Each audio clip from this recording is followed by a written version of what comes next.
한 가지 이번에 우리가 새로 시작한 거는 SNS에서 과연 어떤 소통이 이루어지고 있는가, 뉴스 소통이 왔습니다. 그걸 빙세현 씨께서 발표해 주시겠습니다. 네, 안녕하세요. 민원연에서 인턴으로 2년 동안 일했던 김승현이라고 합니다. 예, 저는 이제 페이스북 저널리즘의 문제에 대해서 이제 2달 동안 중점적으로 살펴봤고요. 이제 조선일보하고 중앙일보 페이스북에서 보도 자체보다 보도 태도가 이제 많이 심각하다라는 사실을 발견되어 있습니다. 보도 자체보다 보도 태도가 심각하다는 건 이제 보도 내용에 문제가 전혀 없다는 것이 아니라 보도를 편집하는 태도에 있어서 문제가 많이 발견되었다는 것이었는데요. 일단 이제 페이스북 뉴스의 중요성에 대해서는 이제 제가 여기서 다시 말씀을 안 드려도 이제 사실 많이들 알고 계실 것 같아요. 근데 이제 작년 미국 대선에서 봤을 때도 가짜 뉴스가 유통되는 경로로서 페이스북의 역할이 굉장히 지대했었고, 그래서 이제 페이스북도 이제 그 사실을 이제 통감하고 어느 정도 이제 뉴스 생태계를 어떤 식으로 감시할 것인지에 대해서 논의가 많이 이루어지고 있어요. 그래서 저희도 이제 그런 부분들에 집중을 해서 페이스북을 이번에 감시를 해봤는데요. 페이스북 이제 그 74페이지 보시면은 페이스북 게시물의 형태가 제가 이제 캡처해서 넣어놨습니다. 대선 이후의 뉴스라서 이제 대선 관련 뉴스는 아닌데요. 어떤 이런 식으로 이제 언론사에서 게시물을 올릴 때 짧은 논평이 들어가고요. 그리고 언론사에서 이제 지정한 대표 이미지와 기사의 제목, 그리고 마지막으로 이제 댓글하고 이제 사람들의 반응이 한눈에 들어오는 구성입니다. 근데 여기서 이제 가장 핵심인 것은 이제 언론사에서 다는 평가하고요. 그리고 사람들끼리 이제 주고받는 댓글이라고 저는 생각을 하는데요. 이제 첫 댓글이 이제 그 기사에 대해서 어떤 말을 하는지, 그리고 이제 어떤 댓글들이 주로 달리는지의 여부에 따라서 이제 뉴스에 대한 시민들의 인상이 많이 결정이 된다고 생각을 합니다. 그래서 이번에 중앙일보 페이스북에서 문제가 되었던 건도 사실 이제 중앙일보 페이스북이 자기 자신이 올렸던 기사에 직접 댓글을 달면서 어떤 식으로든지 여론에 대해서 영향을 미치려고 한 것이 아니냐라는 혐의가 있었잖아요. 그리고 그것에 대해서 시민들이 굉장히 민감하게 반응한 것은 시민들 스스로가 그런 이제 페이스북의 특성에 대해서 굉장히 잘 알고 있었기 때문이 아닌가 하는 생각이 들어요. 그래서 이제 저희가 이제 75페이지 보시면 이제 어떤 페이스북 매체를 이제 했는지 이제 간단하게 써놨는데요. KBS, MBC, SBS, TV조선, 채널A, JTBC, MBN, 그리고 조선일보, 중앙일보, 동아일보, 한겨레, 경향신문, 한국일보까지 13개 이제 주요 언론사의 페이스북 뉴스 페이지를 이제 봤습니다. 그래서 분석 기간은 대선 뒤 51일이었던 3월 20일부터 5월 9일까지 사이였고요. 그래서 19,710여 개를 수집해서 전체 대선 보도 전체 대선 보도가요.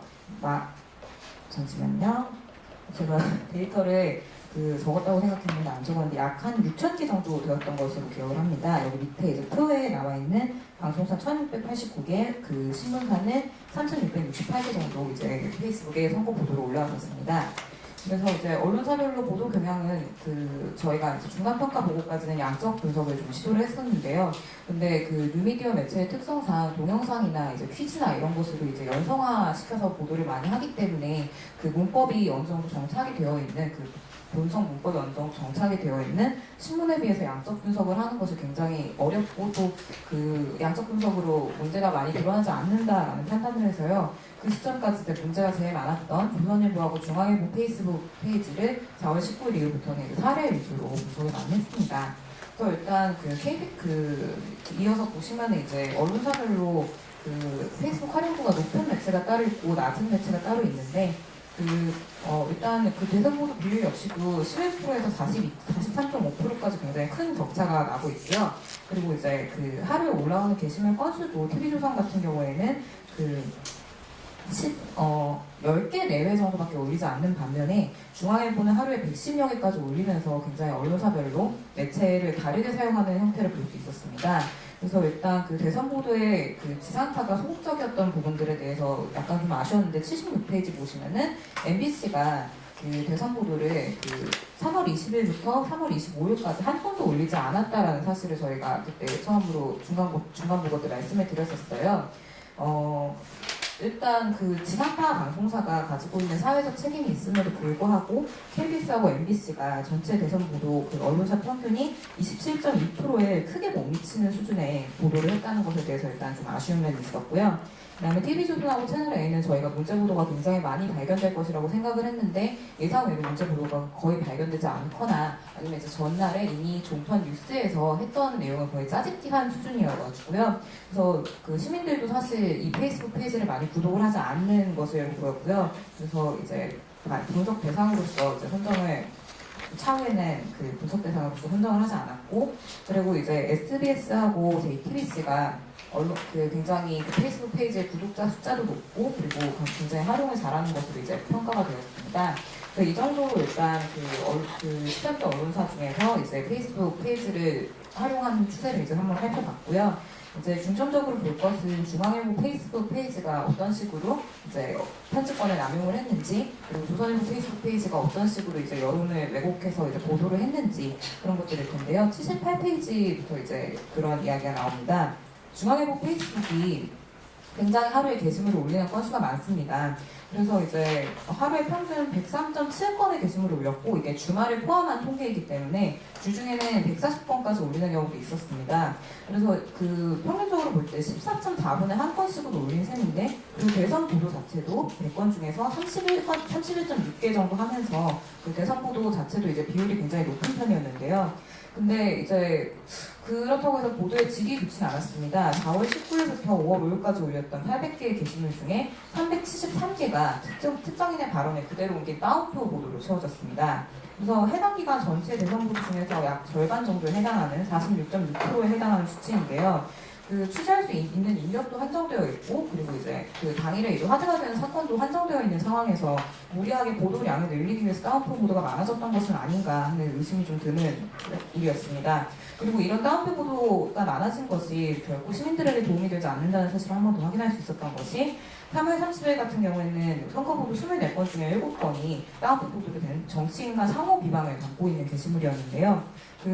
이런 것들이 이제 정치 혐오를 불러일으키는 보도이기 때문에 선거 보도량이 많다고 해서 이게 좋은 보도는 아니라는 사실을 다시 한번 깨달을 수 있었습니다.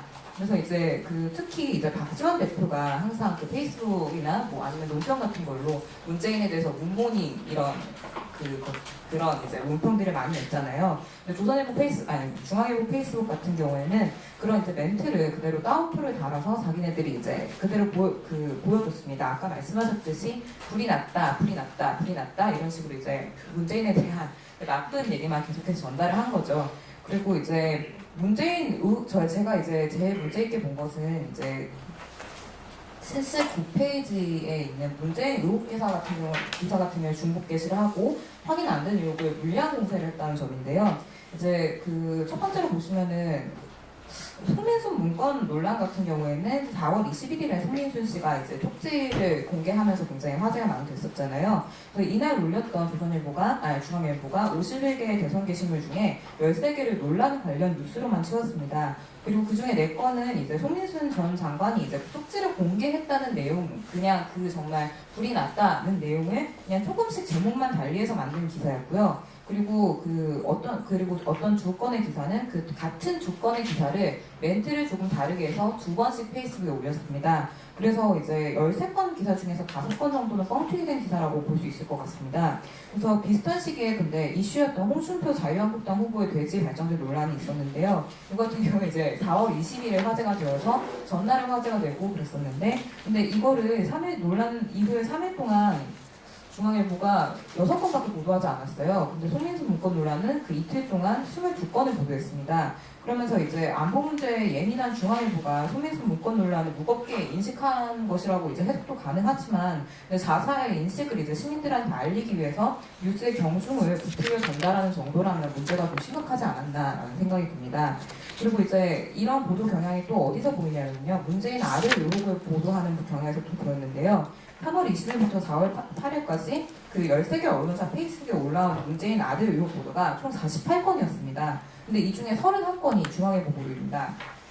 그리고 심지어는 이제 논란에 불이 붙기 전에 3월 20일부터 4월 1일 사이에는 전체 17건 중에서 12건을 혼자 보도했는데요. 이때 특별히 뭐 다른 팩트가 더 추가 취재되거나 뭐 그런 것이 아님에도 하태경 의원이나 뭐 이제 박지원 의원이나 그런 사람들에 대한 이제 그런 사람들이 했던 말을 이제 따옴표 보도를 해주면서 문재인 아들에 대한 그 화제성을 계속 유지하고자 하는 시도가 보였습니다. 그래서 이제 보시면은 4월 5일에는 문재인 아들 의혹 게시물만 5건 올렸는데 4월 5일 하루에만요. 근데 이때 신대철 의원의 말 한 번, 그 다음에 문재인 측의 그 항변을 한 번 다뤄주고, 그 다음에 또 자유한국당 박지원 의원 뭐 이런 식으로 많이 그 따옴표 보도를 했습니다. 그래서 의혹을 검증하려기보다 확대한 재생산하려는 시도가 발견이 됐었고요. 그 새로운 팩트가 발견되지 않으니까 또 이제 가십성 보도를 하기도 했는데 이게 또 이제 대선 기간에 가장 황당했던 보도 중에 하나인데요. 문재인 아들이 이제 그 영상을 하시는 분이다 보니까 UCC 영상을 예전에 만들어서 올리는 게 있으셨는데 그 건을 갖다가 이제 거기서 이제 출연하실 때 런닝 셔츠를 입고 있었던 사진을 이제 찾아가지고 캡처해서 게시를 합니다. 그래서 문재인 아들 런닝구 입고 멘트가 뭐였냐면 런닝구 열연이라는 멘트를 달아서 문재인 아들 동상 수상한 LG 공모전 영상 눈길 이런 기사를 올렸었습니다. 그래서 이 문재인 아들이라는 키워드를 지속적으로 노출하기 위해서 이런 찌라시성 기사까지 중앙일보 페이스북에서 올렸다는 점이 조금 이제 우려되는 지점이었고요. 예, 그래서 이제 안철수 후보에 대해서는 반면 이제 같이 이제 양적인 중립을 지키더라도 그 안철수 후보의 어이없어하는 멘트를 그대로 페이스북 게시물에 달아주고 이런 식으로 해서 그 좀 약간 편향된 기사를 달지 않았나 하는 생각이 좀 들었습니다. 그래서 이제 81페이지 보시면 중앙일보가 문 대통령의 의혹에 대해서 이제 추가 취재 없이 이런 따옴표 보도 등의 변두리 보도를 반복하면서 의혹을 확대 재생산시킨 것은 이제 그 뉴스 수용자가 뉴스의 비중으로 뉴스 경중을 판단하는 경향이 있는데 확인되지 않은 논란에 대해서 이렇게 변두리 보도를 많이 하면서 이제 논란을 유지하려고 한 것은 여론 조작 시도에 가깝지 않나 하는 생각이 들고요. 그래서 이제 중앙일보의 이런 이제 물량 공세에 대해서 꾸준히 비판적으로 감시가 필요하다라는 이제 평가를 해볼 수 있을 것 같습니다. 이제 사실 이제 중앙일보 같은 경우에는 그 기사의 건으로 이제 물량 공세였는데 조선일보 페이스북이 내용상에서 문제가 정말 많았습니다. 그래서 이제 조선일보 페이스북이 거의 일간 베스트라는 이제 극우 인터넷 커뮤니티의 사랑방이지 않았나 하는 수준이었는데요. 그 사회적 약자에 대한 혐오 정서를 이제 그 조선일보하고 조선일보 페이스북 수용자들이 그 서로 통하는 농담에 코드로 사용을 하는 경우도 많았고요. 그다음에 이제 그 전교조를 이제 비방하는 것은 물론이고 노동운동을 귀중노조로 비방하는 그런 댓글들도 굉장히 많았습니다. 그리고 뭐 이제 정치, 경제, 사회문화뿐만이 아니라 그냥 해외 토픽 기사를 선정을 할 때도 기형아 이야기나 뭐 해외에서 뭐 오줌을 마셨다 뭐 이런 식의 엽기적인 사건 사고 뭐 선정적인 기사 이런 것들을 배치해주고 했는데요. 근데 이런 기사 선정이 사실 이제 극우 세력의 정서 그 자체를 스스로 이제 공략을 하고 있는 것이 아닌가 하는 생각이 들고, 그리고 이제 댓글 등에서 그 조선일보 페이스북 지가 일간 베스트의 유행어를 이제 유도하는 그런 이제 형태를 보입니다. 그래서 이제 지속적으로 그들이 이제 놀 수 있는 곳이라는 시그널을 발신을 하고 있는 것이 아닌가 하는 생각이 들고요. 그래서 이제 날쪽 어떤 식으로 이제 극우 세력들의 사랑방이 되고 있나를 이제 확인을 해보면은 우선은 이제 가짜 팩트 체크가 온라인상으로 많이 출판이 됐습니다. 조선일보 같은 경우에. 그래서 이제 TV조선이 했던 그런 비슷한 그 형식으로 그 가짜 팩트 체크를 해서 일단은 팩트 체크의 논증 자체는 페이스북 보도니까 제가 이제 크게 다루지 않겠습니다. 근데 그 홍준표 후보에 대해서 엉터리 팩트 체크를 한 다음에 그 홍준표 후보의 말은 어쨌거나 사실이다. 일부만 사실이라는 걸 달아가지고 페이스북 게시물로 게시합니다. 직관적으로 홍준표 후보의 말은 일단 사실이고 문재인 후보의 말은 거짓말이다. 이런 식으로 페이스북 게시한 경우가 많았고요. 그래서 근데 이런 식의 팩트 체크가 결국에는 그 보수 진영 사이에서 어떤 식으로 유통이 되는지를 봤더니 그 홍준표 후보가 조선일보 조선닷컴 팩트 체크 결과 83페이지 보시면은 이 페이스북 글을 홍준표 후보가 직접 올린 건데요.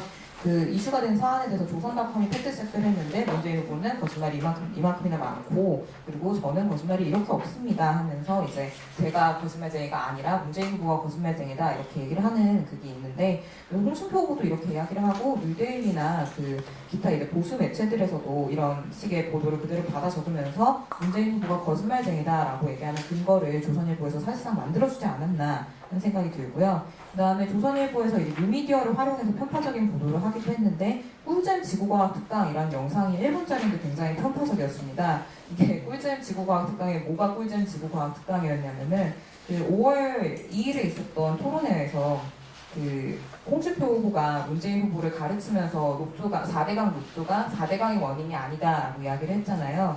근데 그 부분을 이제 잘 나와가지고 홍준표 후보가 가짜뉴스를 유포하면서 문재인 그 당시 후보를 이제 훈계하는 장면을 가져와서 지구과학 특강이다 이렇게 내보냈습니다. 그래서 이제 문재인 후보에 대한 자막에는 반발하는 수강생이라고 쓰고, 그리고 홍 강사가 수강생의 잘못을 하나하나 지적하고 녹조 박사이다 이런 식으로 이제 얘기를 하고요.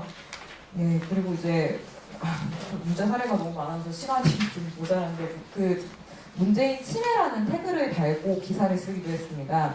그 문재인 침해설이라는 게 이제 극우 네티즌 한 명이 이제 근거 없이 만들었던 의혹인데, 이거 이제 기성 언론사에서 그 말실수 보도를 비중 있게 하면서 이날 이제 그 4월 13일 대선 주자들 TV 토론에 대한 기사였는데요. 이날 올렸던 기사 중에 TV 토론 관련 기사가 2건이었는데 한 건은 안 보고 한 건은 문재인 말실수에 관한 기사였습니다. 그래서 이제 이 기사의 해시태그를 문재인 침해 루머라고 달면서 그 문재인의 말실수를 왜 이렇게 비중 있게 보도했는지 그 조금 엿볼 수 있었는데, 어떤 이미지로 이제 문재인의 말실수를 유통하고자 하는지 여기서 좀 엿보였고요. 근데 문제는 이런 식으로 이제 그 언론에서 침해 루머의 공신력을 달아주면서 어떤 일이 벌어지냐면, 이 문재인 침해라는 그 코드를 그들이 이제 가지고 놀아도 되는 것이 되는 거예요. 이제 당장 이제 이 기사를 올렸던 페이스북 댓글에 지금 보시면은 그 뭐 안철수 후보 배철수라고 부를 때 진심 이 정도면 알츠하이머다, 뭐 그 같이 이제 한번 검사 받아봐야 한다, 뭐 이런 식의 댓글이 달리고요. 그리고 심지어는 이제 이 이후에 한 6일 이후에 4월 19일에 조선일보가 침해 관련 기사를 게시하니까 문재인이라는 멘트가 하나도 안 들어가니까 알아서 댓글에서 문재인 후보에 대해서 언급을 하면서 우리 뭐 저기도 침해로인이 한 명 있다 이런 식의 댓글이 달립니다. 그래서 그 조선일보 페이스북이 어떤 식으로 이제 문재인에 대해서 악의적인 루머를 코드화하고 그 코드를 가지고 놀 수 있도록 만들어줬는지가 여기 이제 이 사례에서 보이지 않나 하는 생각이 듭니다. 조선일보 페이스북 같은 경우에 이제 그 소셜미디어 김주민 조선일보 소셜미디어 팀장 그 기자가 이제 관리를 주로 맡고 있는 것으로 보이는데, 이분께서 이제 하셨던 말씀은 그 자신들이 하는 일이, 자신과 자신의 팀이 하는 일이 딱딱한 신문을 맛보기 편하게 만들고 있다고 이제 얘기를 했습니다. 근데 지금 조선일보의 행태를 보면 이건 맛보기 편하게 만든다라는 수준에서 이제 해설이 될 만한 일이 아닌 것 같습니다.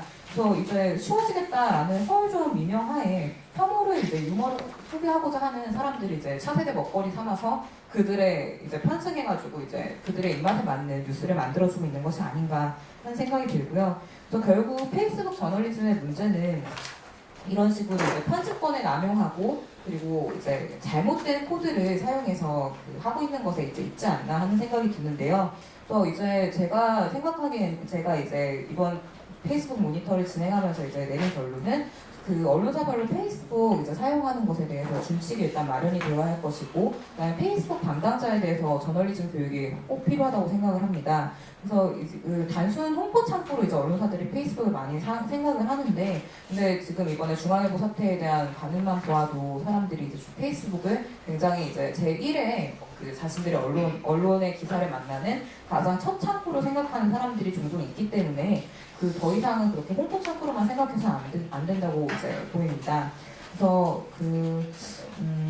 네, 책임자고 편집권자도 이제 분명히 이제 정해두고 그 다음에 시민들에게 누구인지 밝히고 애드립을 통해서 이제 재미를 추구하기보다는 그 함량 미달의 거짓 뉴스를 전하지 않도록 그 시민들에게 신뢰도를 유지하는 일이 가장 이제 시급해 보입니다. 예, 여기까지 하겠습니다. 감사합니다. 저희가 포털이나 SNS까지 이렇게 관심을 넓히면서 원래 이 준비를 하신 분들의 의도가 그런지 모르지만 저는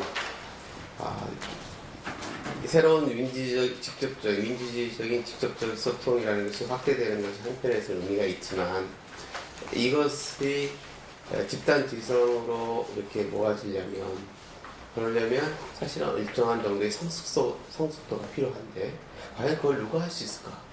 그러면 전통적인 언론이죠. 그런데 이제 전통적인 언론이 자신들의 SNS라는 새로운 플랫폼에 들어가면서 오히려 플랫폼에 맞춰 들어가고 있는 이게 과연 바람직한가? 이런 생각을 다시 한번 해보게 됩니다.